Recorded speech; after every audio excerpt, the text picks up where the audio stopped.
With over 700 general items in the game of Minecraft, and more being added every version, how many of these can you actually farm in survival? And of those, how many can you farm automatically? And of those, which few can you farm infinitely automatic? Hello there, Ray here, and welcome to my 10-year obsession in trying to farm up every item in the game of Minecraft. After making thousands of farms and making videos about hundreds of them, I want to take on an impossible challenge, designing a farm for every single item in the game of Minecraft.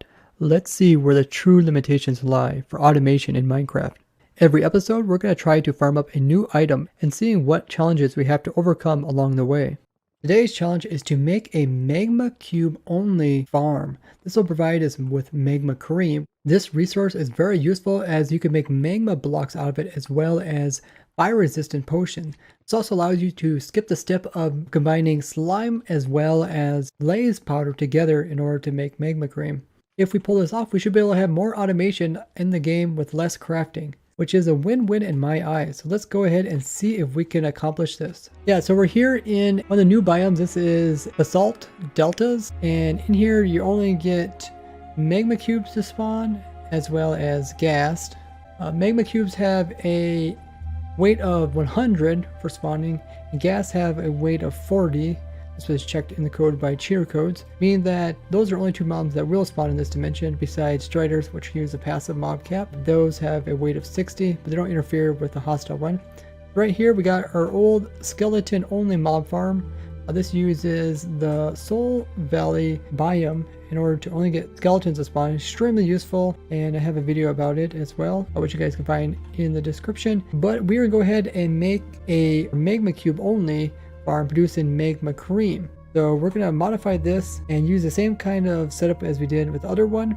We're up here above the bedrock so that we can kind of force spawns to be inside of our farm rather than down underneath by AFKing up quite high. One difference is we have a sweeping machine here that's going to move the magma cubes all to one end.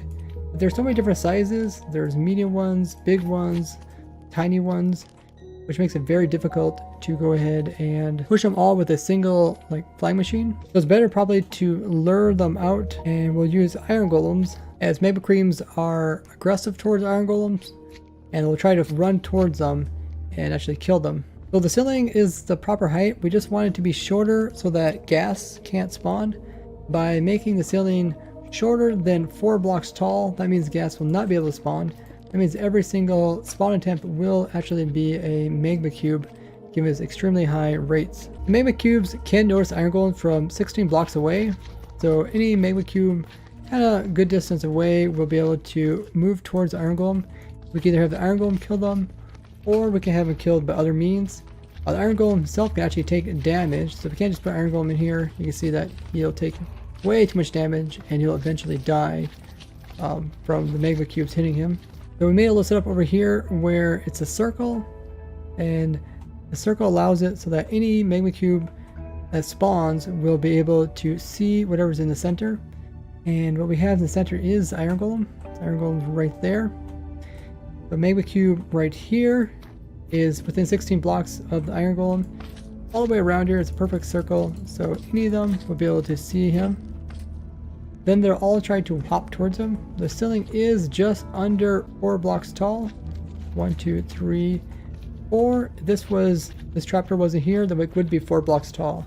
But because the trapdoor is there, ghast will not be able to spawn in here. It's just too short. But this also allows it so that any size magma cube can spawn here, and it'll give them plenty of room to be able to jump and make really good strides towards the center. The iron golem here is attracting them. They can see him. So this red line here is what mobs can see. As long as they can see the red line, as long as their red line can see that red line, then they're going to move towards him. And as they're trying to get closer to him to actually kill him, they're unable to. But they come in contact with these wither roses. Wither roses is pretty much the best thing to kill these guys because they are immune to fire, so no lava will work, fire won't work, magma cubes won't work. And campfires, anything like that, as fire will not work on these guys. You have to suffocate them. Dropping them, they pretty much can drop without taking any damage, so that doesn't work either. But they are moving here towards the center, which is really nice. And the wither rose is giving them wither effects, which does a lot of damage and will pretty much kill them eventually. Once they die, they are going to split into smaller forms, which are then going to be killed. Every time the largest ones, as well as the medium-sized ones, are split, they'll drop the magma cream. Little guys split, they will not drop anything. That's okay. We just need to get rid of them so they don't hold up the mob cap. So if magma cubes die here, it's possible for the items to end up kind of falling off to the side and landing on top of this, which is a wall. And the reason why we have a wall here is to prevent the little teeny guys from squeezing in between here and here, since these walls are technically a half block taller, and that way the smallest magma cubes cannot actually fit through there. They're slightly taller than half a block, so they won't be able to fit through a half block area. Otherwise, like, these little guys could squeeze in there and try to get up to the iron golem. We could set up so they can go in here. If they would happen to go in here, would anything bad happen? That's the question. Would these guys actually hurt him? Or would he just kill them? If the little guys really don't do any damage to him, it's possible we could just let this bottom piece here be flat. And that way we can pick up any loot that accidentally falls on it. It's currently, the blocks are a block and a half tall. We can't actually get a minecart to collect items that high up. I guess we could also keep the inner ring here. So the inner ring would prevent them from actually getting too close. They could sit there like that, and we could maybe put wither roses there. Yeah, I don't think there's any reason why we can't put wither roses there. Let's put some wither roses there, and that way they'll kill them. Plus we can keep the majority away. I think that's the answer. We'll do that. We're doing a good test with a bunch of magma cubes, trying to go to the center. We put in the extra soul sand here, so the magma cubes can come in nice and close if they want to. We also got the rail system underneath. Have a minecart come around, pick up all the items. We added the collection system, which is right here, and we're wondering if it can keep up with it. So it kind of depends on the spawns, but yeah, it looks like it's doing pretty good. The amount of items sitting on top isn't that much. It's been pretty good at picking them all up, and it doesn't have to go very far. We did build the whole thing outside of the area just so that we could build this actually lower. The lower we build it, the faster the spawn rates are going to be. But yeah, it looks like this part is working. The very edge of our spawning platform, if one was spawn right on the edge of it, they might not see the iron golem. And only if they kind of leave it a little bit. Like once this guy leaves it, he should turn his head and notice the iron golem. Now he notices it. Now he's going to try to run towards it. So we have to decide. We need to put like walls on either side so that he is forced to walk towards the iron golem, therefore he sees it. Or we have to just remove the spawning space. Would be nice if we had a wall here so they can't accidentally go the opposite direction, because that would be just be extra mobs spawning around here without them actually being removed from the mob cap. But if a big one spawns in like right here, then he clips this wall, he won't be able to spawn in. So if that block's gone, then he could spawn in there. Kind of have to decide what to do about these edges here. The last thing we did was put in the walls here. They are kind of close, so like a big one won't be able to spawn there, but they will be able to spawn like in those spots. The wall will just prevent mobs from accidentally falling off the edges and building up. I made it tall enough so they also can't hop over and escape, and then they should be able to see the iron golem move towards them and get killed. We do have 2 rings of wither roses here, just to give them a little more room so they can all kind of fit in there if there's a lot of them. But you don't need like a ton of wither roses, because we kind of want to keep the items near the center. That way we can pick them all up with the hopper minecarts. Otherwise we could do like the whole floor with the roses, and then the whole floor also has to be hopper minecarts. It's time to give the farm a thorough test. I got a nice clean version of this in a different world. You can see it's working amazing. I got my alt account AFKing quite high, and the amount of spawns you get just from this smaller area is outstanding. If you look at the F3, we can see we're just really close to reaching the mob cap. Every once in a while, I'll see it actually reach the mob cap of about 70 mobs in here. By looking up here, right where it says E, this is how many entities there is around you. So we're getting really close to 70, which is the mob cap. So this farm is pretty much ideal for size. Any bigger, you get mobs that would spawn too far away from the center, just take them longer to get to the center. You want to have the most mobs spawn in area, yet you want to be able to kill them fast enough so it doesn't actually slow down the process of more mobs spawning in. This is working amazing. You can see them spawning around the edges and immediately moving towards the center. The ceiling is low enough so we don't have any gas spawning in here, meaning that every single mob the game tries to attempt is a magma cube. I also increased the height of the walls a little bit, just in case they would try to jump out. The medium-sized ones were able to actually jump 2.5 blocks tall, so they could have cleared this if it was only 2 walls tall instead of 3. If you wanted to cheapen up on the ceiling, you could kind of do streaks. Now, since the ghast actually need a 5x5 area to spawn, since they spawn in the center of a block, even though they're only 4 blocks across, this means you could technically put in a streak that is 4 blocks wide. So something like this all the way across would not allow ghast to actually spawn here, but you could save on some blocks. So let me do that. So I cleaned it up a bit. You can see I have 4 blocks in between each of these, close enough together so a ghast cannot spawn, and it makes a lot less blocks that you have to place in survival.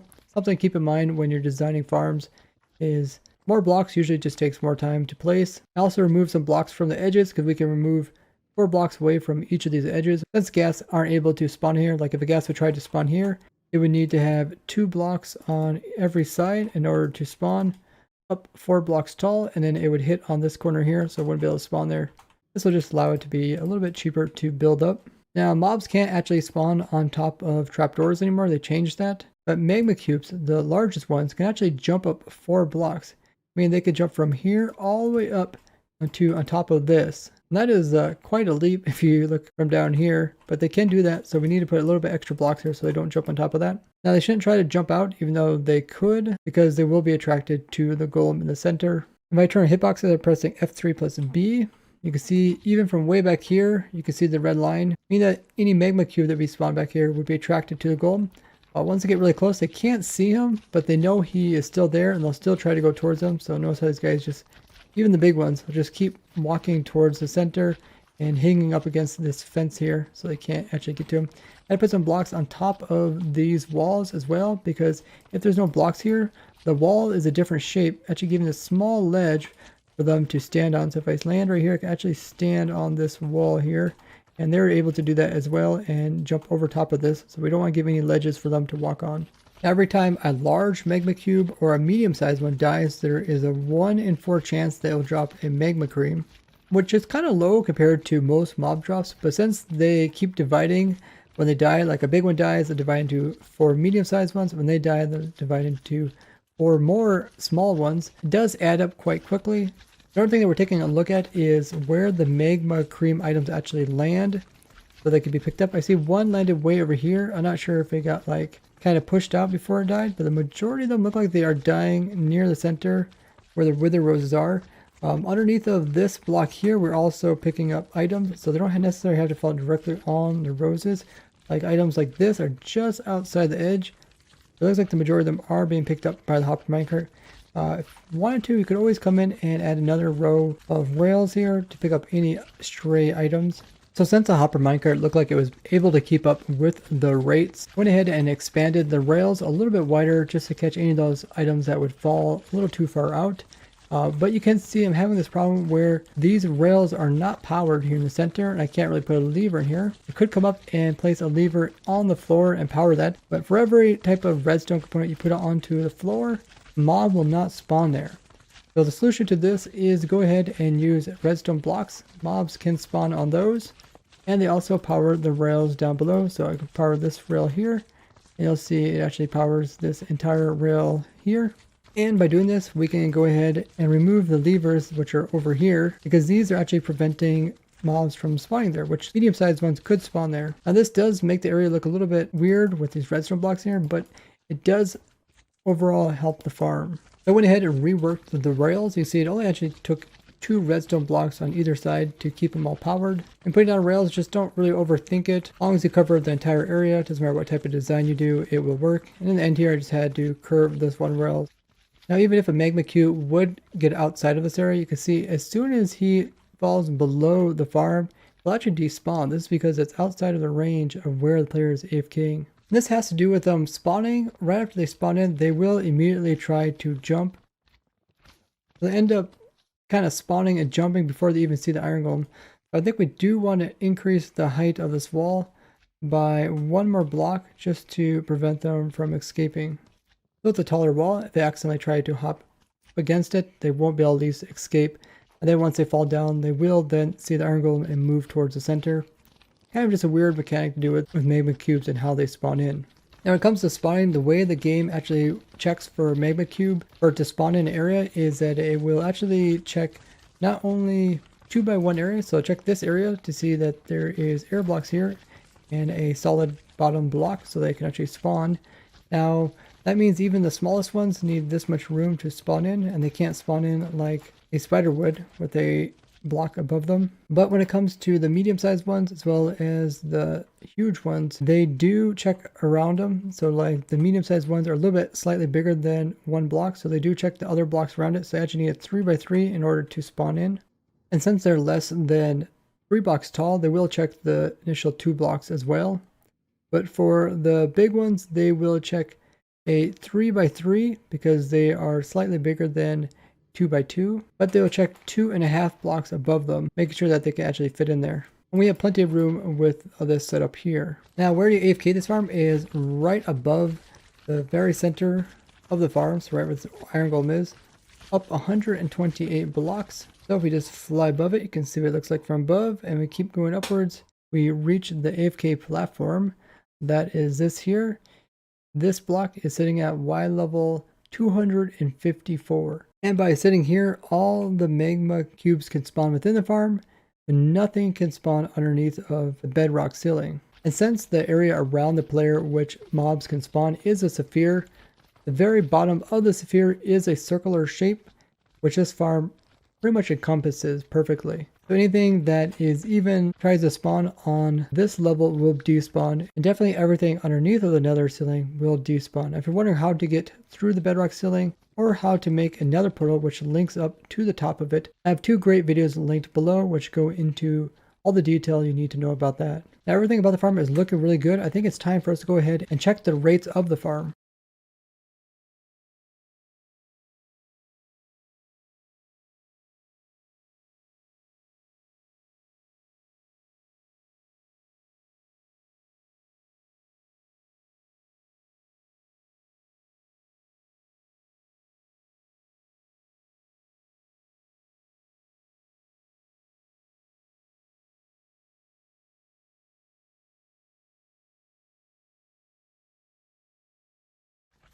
So with the test complete, the farm produces around 2,000 magma cream per hour. That's about this much magma cream in 1 hour. Also equivalent to 500 magma blocks, or able to produce 6,000 fire resistant potions. So that is a lot of product for such a small and simple farm. The hardest part about the farm is probably getting the wither roses. One of the ProtoTech members, Eagle Eye, came up with a really cool method for getting tons of wither roses easily. I'll link it down below.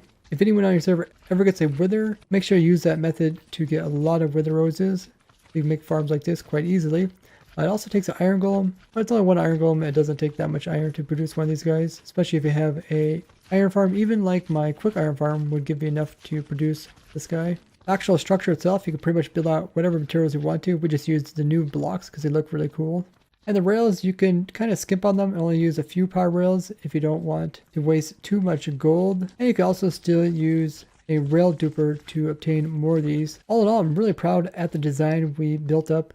Now we did design this during our snapshot testing stream, so big thanks to everyone who joined and helped design this up, especially Asquaredrt and Cheater Codes for looking in the Minecraft code and coming up with cool ideas on how to farm them up. Make sure to follow me on my Twitch channel, which is linked below. That way you guys get notified of when the streams start. Maybe next time you'll show up in one of my videos. So here's our document where we categorize every single item in the game Minecraft, how it can be farmed, if it's renewable, can it be automatic with an inactive player, or is it also infinitely automatic? We have been putting a lot of progress into this document over the last couple of streams, so more of the information will be correct now. You guys are welcome to hop on here and join. There's currently about 7 people on it at this moment. You guys can leave comments and then I will look at your comments and then confirm them to the document. Let's look for magma block, magma cream. There it is. Is it renewable? Yes, because you can get more of it in the game. It's not a limited resource. Is it automatic with an inactive player? That means the player just sitting there, not pushing down any buttons or anything like that. And that's exactly what we got going on here. We got a player AFKing up in the air, not doing anything. Is it infinitely automatic, meaning can it continue going on without any new input from the player? And that is also yes. I'll put the video URL right here, and then completed, we can check this off. And then as soon as we build it up like on the ProtoTech SMP server, we can also check this one off. I haven't got around to filling this part out yet. But I have seen some of you guys went ahead and already filled that in, which is great. Pretty awesome to have another farm done and really good documentation of all the different farms and how to obtain all the different items. And if you guys would like to take part in this document and helping out, you can find it linked below. All in all, a very impressive farm, and make sure if you guys haven't already to share the video with other Minecrafters so they can learn about it, as well as drop a like on it. I'd love to hear what you guys think I should try to farm up next. Tell me that down in the comments. And if you guys would like to build this up in your very own world, we do always provide the world downloads down in the description. And as always, I'd like to thank you guys for watching. I'll see you guys in the next one. Bye bye.